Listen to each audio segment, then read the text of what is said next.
When you are working together, it is important that you can find the documents that your colleagues created. In Teams, there are various options to search, and I'm going to show you how the Teams search works. The most prominent search is the one on top at Teams.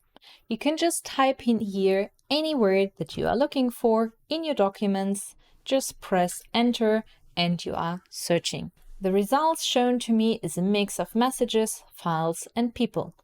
But I can also filter them at the top left here to just show me messages, people, and files.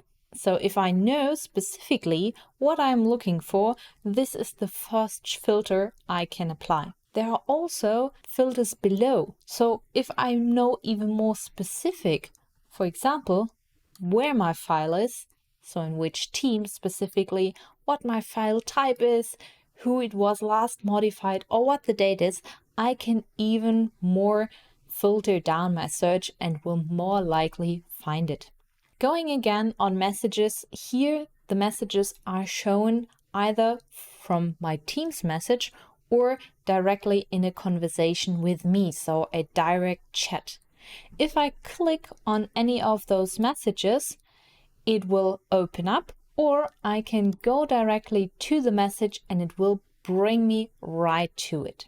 That is the global search overhaul of Teams. But when you are in a Teams chat, for example, and when you press the shortcut Control F or Command F on Mac, you will search just in this chat that you are in at the moment. So if I now search here for UX, I will not find anything. The results will be shown in here.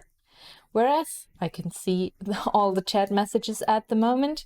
If I search for, again, pressing Control F on my Windows PC, and I search for Q2, this will appear now here in my results, and clicking on it, I will directly be prompted to this message.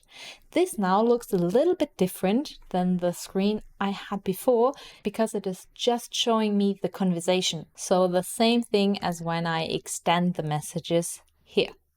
I hope with that tip you will be able to find your files faster in Teams. If you liked that video and it was helpful for you, give it a thumbs up and subscribe to the channel to miss no more software tips, tricks and tutorials.